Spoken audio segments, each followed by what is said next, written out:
You are listening to the second video exploring the homicidal malfeasance of the United States federal government in the wake of the disaster of September 11th, 2001.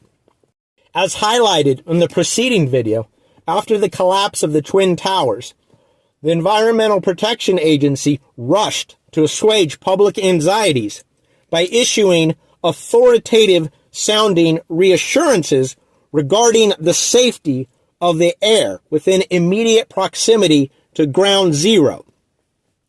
Quite tragically, the EPA's statements proved fantastically false. These erroneous reassurances from the EPA undoubtedly contributed considerably to the unfortunate fact that a substantial proportion of the estimated 400,000 to 500,000 people exposed to the acutely toxic air over the course of months failed to take proper safety precautions.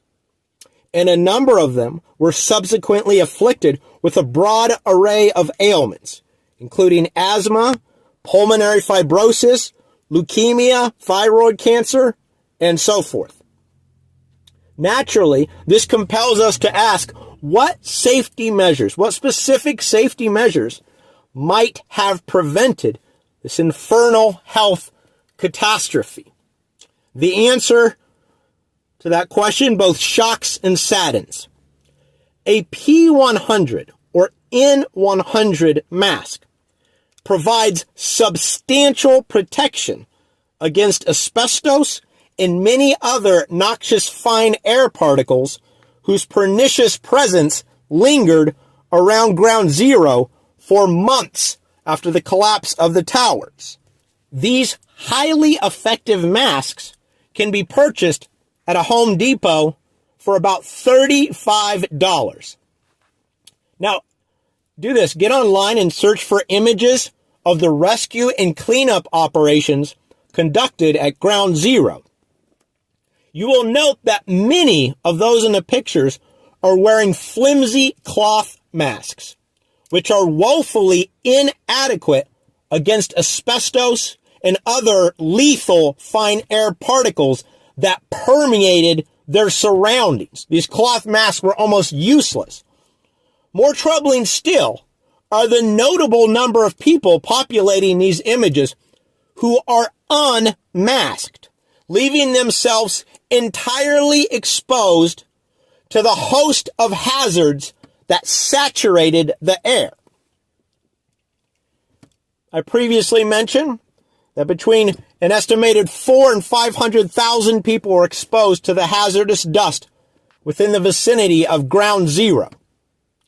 If the truth about the virulent perils posed by substances like lead, asbestos, and cadmium pervading the air, if this truth had been disclosed to the public, I ask you how many people in those online images would be wearing a P100 or N100 mask? I assume about all of them. Just imagine. I ask you to imagine sitting in that sterile, cold physician's office receiving a diagnosis of leukemia. Just imagine receiving that diagnosis while knowing full well this all could have been avoided with a $35 mask from the local hardware store. How would you feel about that? Well, this exact scenario has repeated itself many, many times, courtesy of our federal government. Now, I will hasten to add that there were certainly some instances in which it would have been impractical to wear one of these masks because of restrictions they might place on communication. But this was not the norm by any means. The Office of the Inspector General of the EPA itself concluded in a subsequent investigation that the White House's Council on Environmental Quality had pressed the EPA to amend its press releases and, quote, add reassuring statements and delete cautionary ones, end quote. Now let me introduce you to the central antagonist of the narrative, the one who presided over this harrowing humanitarian disaster. And that is Christine T. Whitman, the highest-ranking official of the EPA at the time. Interesting fact, Miss Whitman was a distinguished speaker at the 2020 DNC, where she pontificated on the urgent imperative of standing for truth and respecting science. She also submitted testimony to the January 6th committee, in which she expounded on the grave threat that Donald Trump supposedly posed to democracy. Apparently, this champion of truth, Christine Whitman, is deeply distressed by the creeping menace of misinformation. So then, after the collapse of the towers, when she was the head of the EPA, this paragon of pristine principles, this beacon of unblemished integrity, what life-saving truths did Miss Whitman unveil to the 400,000 to 500,000 people exposed to the dust cloud? Because as we know, she is very concerned with the truth.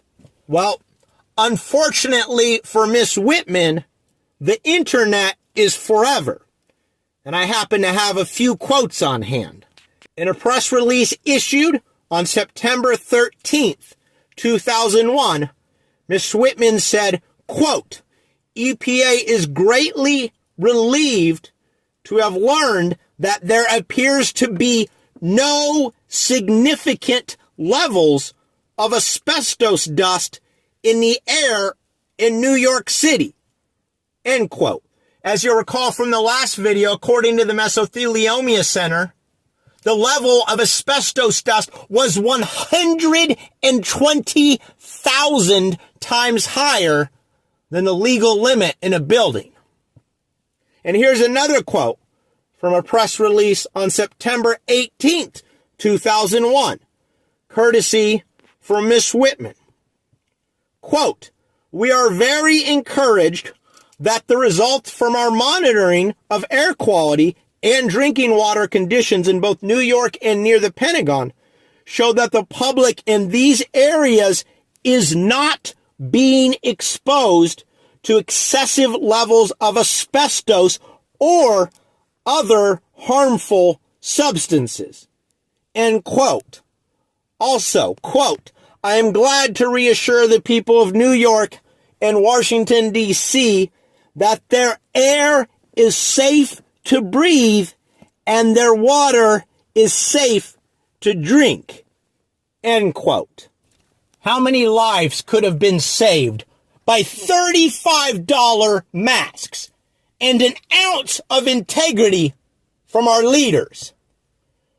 From everything I've researched thus far, I believe the number is in the thousands, quite possibly tens of thousands.